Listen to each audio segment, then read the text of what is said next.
साथियों नमस्कार, मैं राम प्रताप सिंह कुशवाहा, रिटायर्ड पुलिस वाला। आज का जो मंथन है वो बहुत ही अनोखा है और अकल्पनीय है और बहुत बड़े बिंदु पर है, क्योंकि आज जो बिंदु पूरे देश में उठा कि माननीय प्रधानमंत्री जी अपनी स्वतः इच्छा से स्वामी विवेकानंद जी के रॉक मेमोरियल इस पावन स्थान पर, जो हमारी समझ से दुनिया के श्रेष्ठतम पावन स्थानों में से एक है, जहां स्वामी विवेकानंद जी को ज्ञान की प्राप्ति हुई थी और उनको प्रकाश प्राप्त हुआ था ईश्वर का, उसी स्थान पर वो तप करने गए हैं, ध्यान करने गए हैं और ये उनकी व्यक्तिगत आस्था है। इस पर प्रश्न चिन्ह कुछ विपक्षी पार्टियों के द्वारा, गणमान्य लोगों के द्वारा उठाया गया।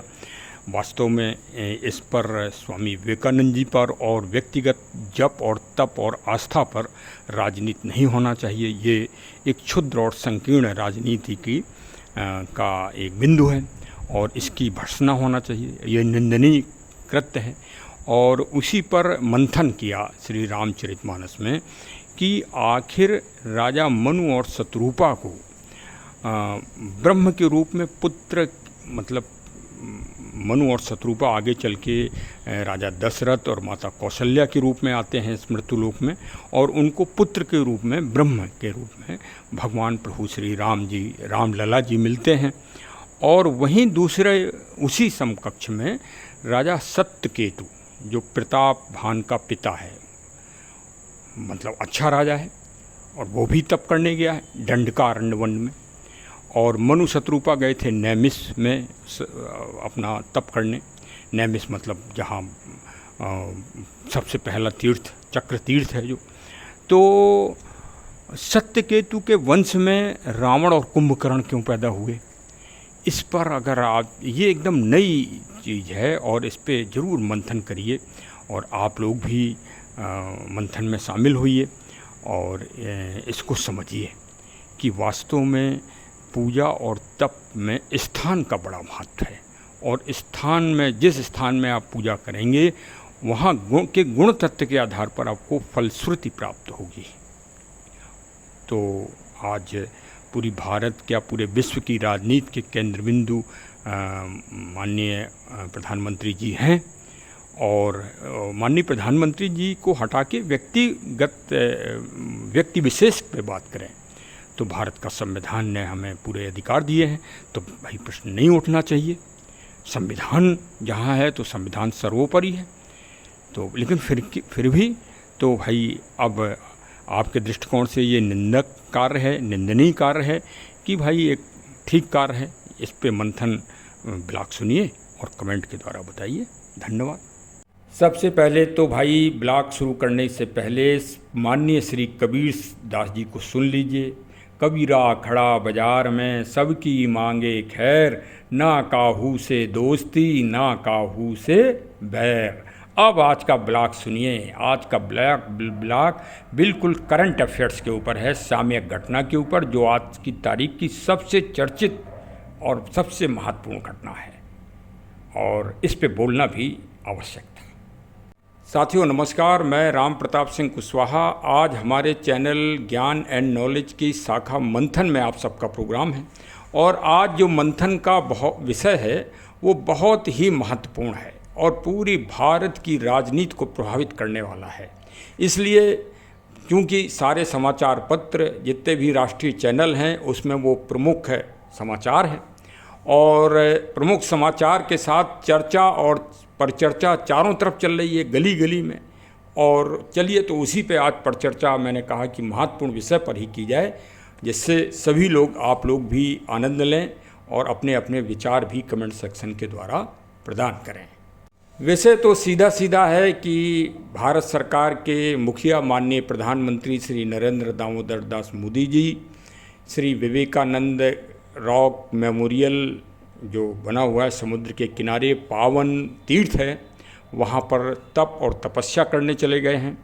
चुनाव समापन की प्रक्रिया होने के बाद, चूँकि कल 1 तारीख को उनके संसदीय क्षेत्र काशी में चुनाव भी है और भारतीय निर्वाचन आयोग के आदेशानुसार कोई प्रत्याशी अपने संसदीय क्षेत्र में नहीं रहेगा, मतलब प्रचार प्रसार नहीं करेगा, तो वो तप करने चले गए। ये तो अपने अपने मन की चेतना है, कोई भी आदमी कहीं भी जा सकता है। भारत का संविधान भी इसका स्वतंत्र अधिकार देता है भाई, पूजा पाठ पद्धति अपनी अपनी पद्धतियां हैं। तो आज इसी पे परिचर्चा होना है। एक तरफ माननीय सरकार का पक्ष है और दूसरा तरफ सारा विपक्ष है, और हमारी तरफ से 3 चीज़ें इसमें और जुड़ी गई हैं। एक तो स्वामी विवेकानंद साहब, दूसरा पावन गीता, और तीसरा जो सबसे इम्पोर्टेंट विषय जिस पे हमारी परिचर्चा होती ही है, श्री रामचरितमानस का मोटिवेशन और प्रेरणा। तो आज भाई सुनिए ज़रूर, पूरा ब्लॉग सुनिए, और बहुत गंभीर विषय है और ये दूरगामी परिणाम इसमें हैं, राजनीतिक भी, सामाजिक भी, देश हित के, देश के विरुद्ध भी। और इसलिए सुनिए ज़रूर और मंथन करिए और अपनी अपनी राय भी दीजिए, या राय बनाइए, आप भी राय बना सकते हैं।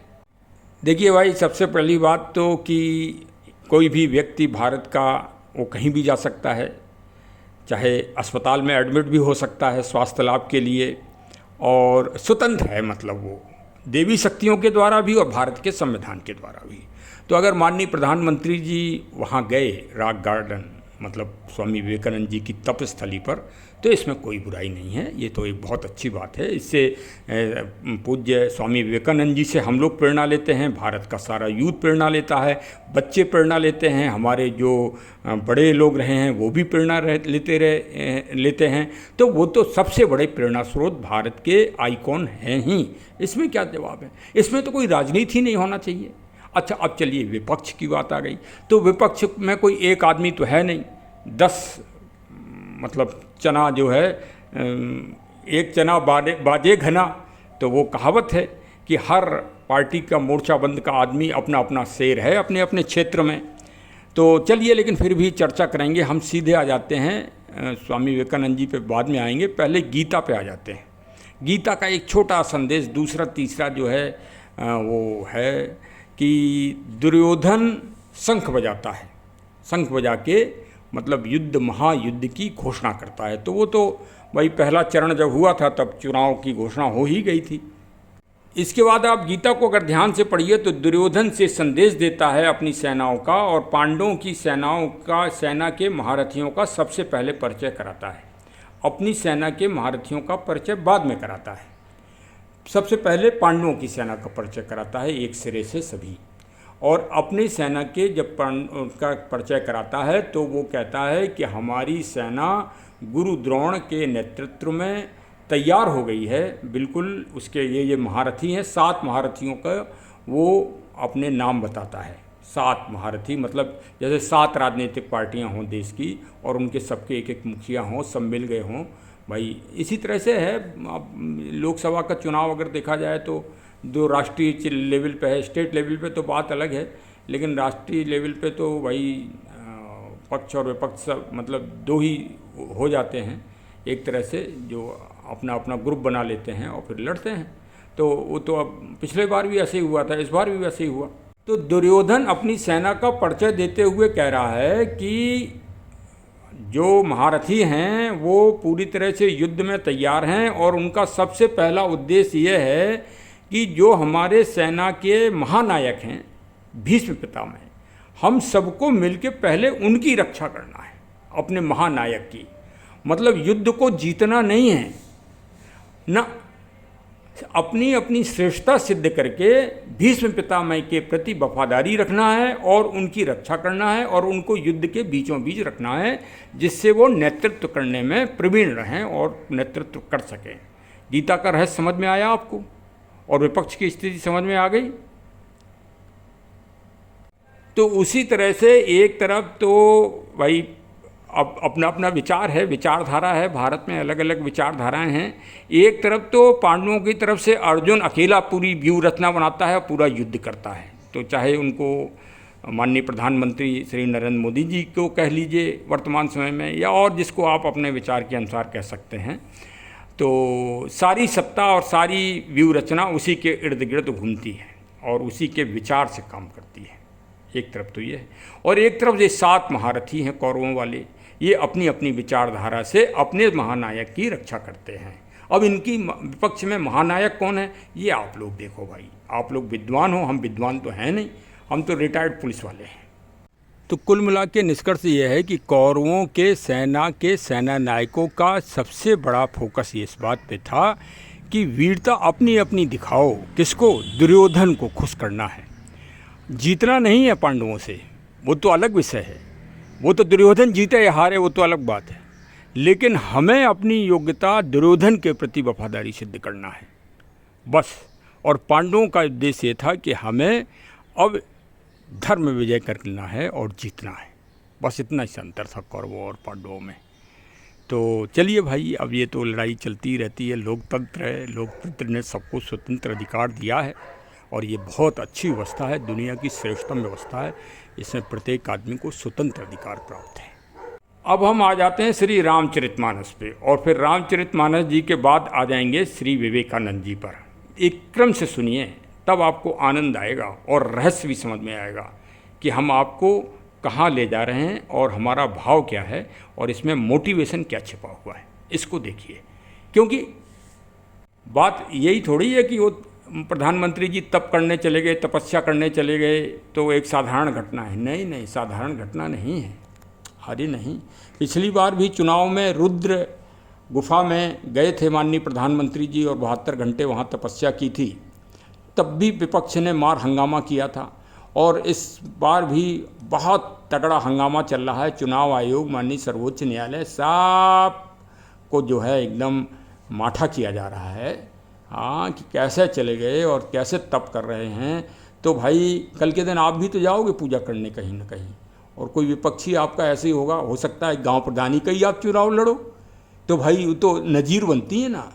गीता में भगवान कृष्ण ने कहा है कि जो मैं करता हूँ वही छोटे लोग करते हैं, जो बड़े करते हैं वही फिर छोटे करते हैं। तो कल के दिन भैया जी आप भी तो जाओगे कहीं ना कहीं पूजा करने, तब आपके सामने भी समस्या आएंगी, आरोप प्रत्यारोप होंगे। तो अभी से तैयार हो। सभासदी का चुनाव लड़ना है, विधायकी का लड़ना है, ब्लॉक प्रमुखी का लड़ना है। अब तो बस एक ही काम करो, नौकरी ये जो लोग कहते हैं ना IAS बन जाओ, IPS बन जाओ, वो चपरासी के बराबर है, सत्य बताए तो आपको। अरे नेता बनो, नेता बन के देश सेवा करो, राष्ट्र सेवा करो, समाज सेवा करो और हर तरफ से सेवा करो। आर्थिक समृद्धि को देखो, 4 वैभव देखो। हाँ, एक हमें व्यापारी जी मिले थे तो वो कहते थे 6 सुख तो शास्त्रों में लिखे हैं, एक सुख आपको और बताता हूँ, एक सुख है सत्ता का सुख। हाँ, अब हम आते हैं श्री रामचरितमानस में। देखो भैया, हमें कोई गाली वाली मत देना, जो रामचरितमानस में लिखा है वही हम पढ़ रहे हैं। और हमने पहली कबीरदास जी की वाणी से इस ब्लॉग की शुरुआत की थी और हम आ गए श्री रामचरितमानस में श्री मनु के ऊपर। अब मनु से मनुस्मृति को कई लोग जोड़ देंगे, खैर वो अपना आइडिया है, हम किसी को मना नहीं करेंगे। लेकिन हम फिलहाल मनु और शत्रुपा जी पे आ गए, जो पहले आदि पुरुष माने जाते हैं, प्रथम पुरुष। और उन्होंने भी तपस्या की। 2 विचारधाराएं हैं इस दुनिया में, एक सकारात्मक विचारधारा, एक नकारात्मक विचारधारा, और दोनों का प्रतिनिधित्व आपको हर जिले में, जिले स्तर पे, राज्य स्तर पे, देश स्तर पे, विश्व स्तर पे आपको मिलेगा। इसको कोई नहीं हटा पाया, ना कोई आगे भी हटा पाएगा। तो एक सकारात्मक पक्ष के हैं राजा मनु और शत्रुपा। और आपको एक दूसरी विचारधारा बता दें, यद्यपि उनमें उनकी रामचरितमानस में तो तारीफ़ ही की गई है, इसलिए हम उनको गलत तो नहीं कह सकते, लेकिन फिर भी आप नाम जान लीजिए। दूसरी विचारधारा के प्रमुख हैं सत्यकेतु। सत्यकेतु कौन है? राजा प्रतापभान का नाम सुना होगा आपने श्री रामचरितमानस में। जो प्रतापभान फिर आगे चल के अगले जन्म में रावण बनता है, वही दशकंदर रावण, और उसका भाई बनता है कुंभकर्ण। प्रतापभान और अरिमर्दन सत्यकेतु के बेटे हैं। तो सत्यकेतु बड़े प्रतापी राजा थे। तो जब उनकी उम्र पूरी हो गई तो उधर मनु के लड़के थे उत्तानपाद, और उत्तानपाद के लड़के हैं ध्रुव, जो ध्रुव नक्षत्र हैं, ध्रुव जो स्टार हैं, वही ध्रुव। तो अब आप समझ लीजिए। और सत्यकेतु के लड़के हैं प्रतापभान और अरिमर्दन। तो प्रतापभान रावण बनता है और अरिमर्दन कुंभकर्ण बनता है। इतना तो आप समझ गए।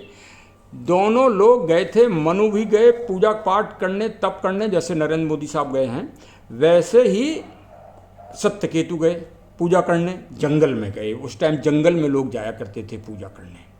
हाँ, अरण्य जो है भारत के पूजा और तप के स्थान रहे हैं, अध्यात्म के केंद्र रहे हैं। दुनिया में ये ऐसा उदाहरण आपको और पूरी दुनिया में आप देख लो, कहीं नहीं मिलेगा।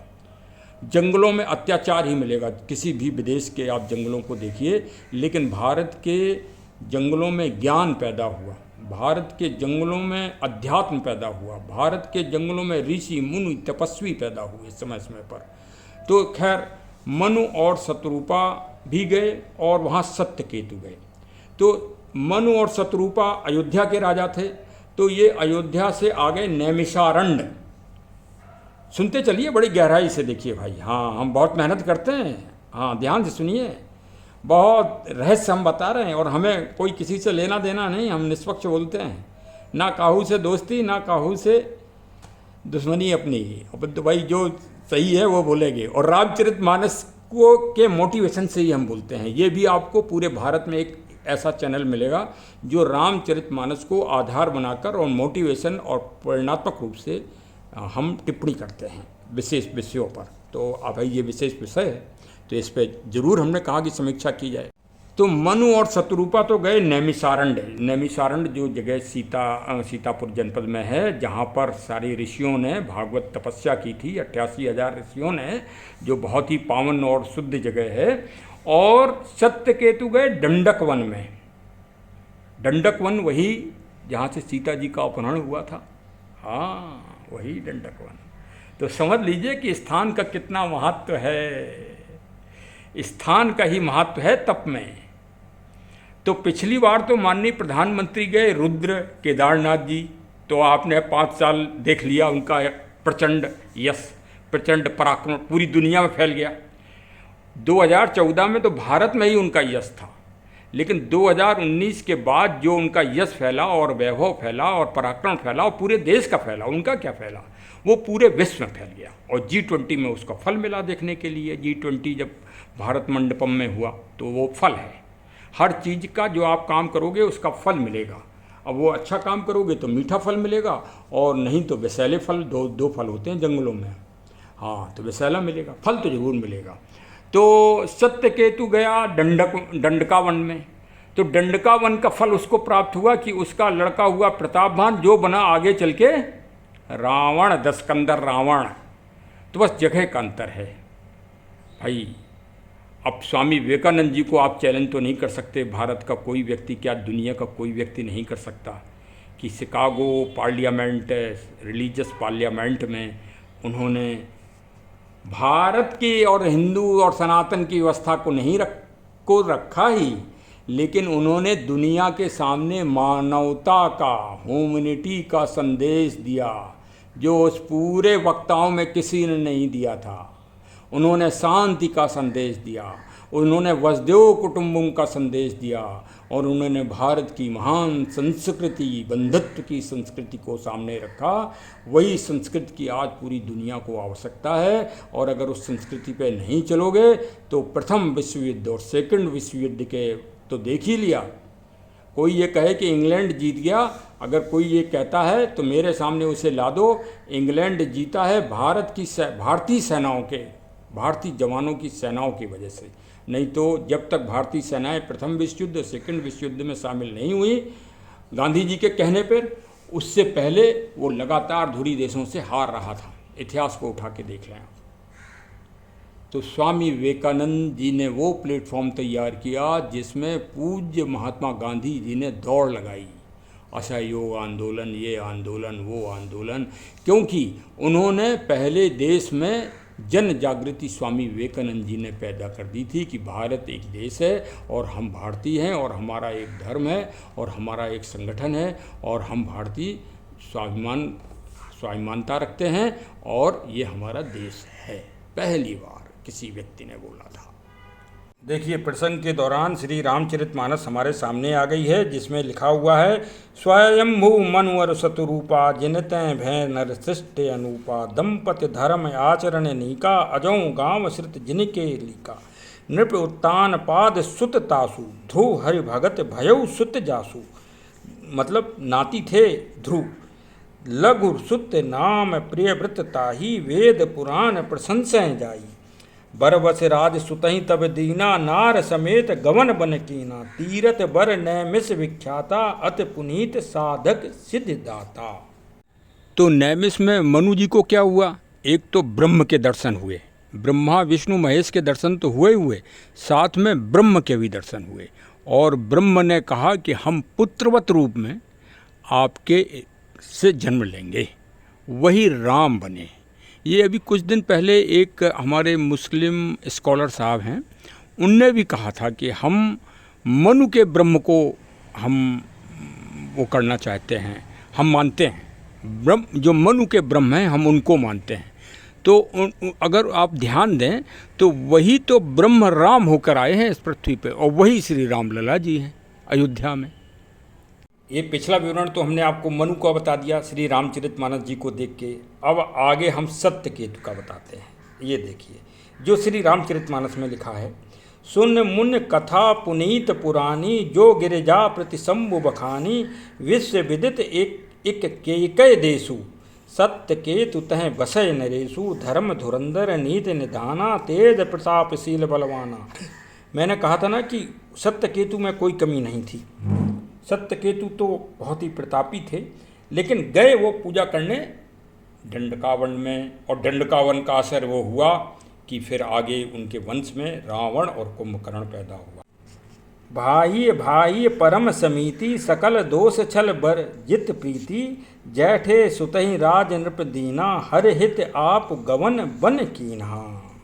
इस तरह वो वन को चले गए पूजा करने के लिए। तो भाई स्थान का बड़ा महत्व है। माननीय प्रधानमंत्री जी इतनी व्यस्तता और इतने लगन और इतनी कर्मठता और इस उम्र में इतना बड़ा तप। पहले माता जी के दर्शन किए उन्होंने तमिलनाडु में, और माँ शक्ति के जो शक्ति स्वरूपा 108 उसमें शामिल हैं। हमारा जो स्थान शामिल है भगवती अम्मन मंदिर में, जहाँ बाणासुर का जब वध किया था माता जी ने, तब उन्होंने कन्या रूप रखा था।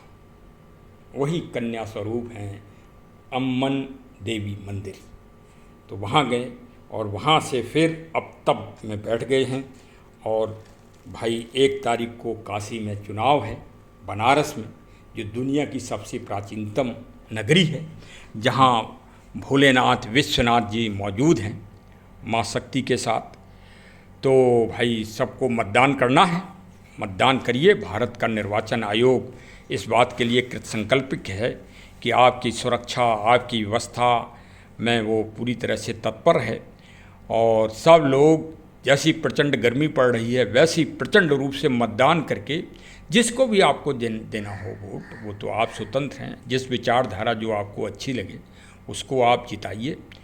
लेकिन हमारा तो भाई एक ही सिद्धांत है कि रिकॉर्ड बनना चाहिए इस बार Guinness world of the record में, क्योंकि दुनिया के सबसे बड़ा लोकतंत्र का चुनाव है। और काशी सबसे पुरानी नगरी है, जहाँ विश्वनाथ जी विराजमान हैं और माँ गंगा जी विराजमान हैं, कल कल करके बहती हैं। तो वहाँ से एक Greenidge world of the record में वर्ल्ड रिकॉर्ड बनना चाहिए। अभी तक का जो वर्ल्ड रिकॉर्ड है वो जयपुर की महारानी श्रीमती गायत्री देवी जी का है, जो 3 बार स्वतंत्र पार्टी से जीती थी और अभी तक की जीत भारत में उनकी सर्वश्रेष्ठ जीत है। हाँ भाई। और जिनकी गिरफ्तारी कर ली गई थी, और उनके बेटे कर्नल भवानी सिंह, जिनको भारत का महावीर चक्र, परमवीर चक्र के बाद जो मिलता है, लेकिन उनको उस महावीर चक्र के मिलने के बाद ही ऐसा आरोप लगाया गया था जो बहुत निंदनीय था, जिसमें वो बेदाग बरी हुए, उन्हें कोई आरोप साबित नहीं हो पाया। और लेकिन बेचारों को तिहाड़ जेल बंद रखा गया, उनको और उनकी माँ श्रीमती गायत्री देवी जी को। लेकिन रिकॉर्ड होने के नाम वर्ल्ड रिकॉर्ड है भाई। तो वो वर्ल्ड रिकॉर्ड टूटे भाई किसी भी संसदीय क्षेत्र से। भाई अब आखिरी चुनाव है, इसलिए हम और अपने चैनल से निर्वाचन आयोग के पक्ष में ये हम अपील कर रहे हैं सभी से, मतदाताओं से। हाँ भाई, मतदाता लोग जागो भाई और मतदान पूरा करो भाई। हाँ, मतदान पूरा इस बार बनारस में डमरू बजा ही दो भोलेनाथ का, डम डम डम डम डम डम डम डम डम डम का मतलब स्वर बजा दो, शब्द बजा दो, आकाश में जो एकदम अखंडनीय रूप से स्थापित हो जाएं, अकल्पनीय रूप से स्थापित हो जाएं। चलिए साहब, और अब हमारे चैनल की बटन भी दबा दो भाई। हाँ, सब्सक्राइब तो कर ही लो भाई। देखो इतना ही मेहनत करते हैं हम, सारे आंकड़े कलेक्ट करते हैं और एक नई चेतना देते हैं, नई ऊर्जा भी देते हैं। और आप लोग अपना कमेंट के द्वारा हमारा मार्गदर्शन करके उत्साहवर्धन करिए। बहुत बहुत धन्यवाद। जय हिंद, जय हिंद, जय हिंद।